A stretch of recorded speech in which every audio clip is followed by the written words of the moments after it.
har magten vække. Store fællesskaber overtager små. Udbørten mangler, ben at gå på.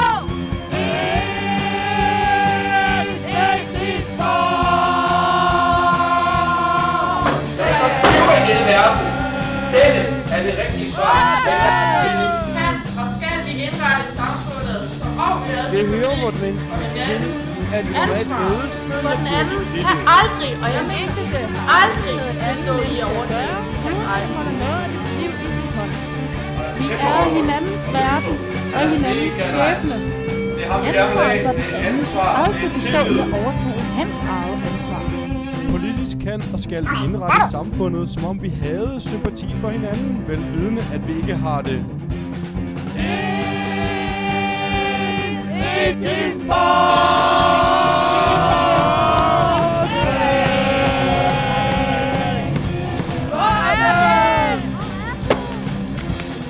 Politi og politik underkastet moralpolitik. Næstekærlighed og kapitalistisk paraiver.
Det er muligvis de mest impotente punkoprør, der nogensinde er lavet.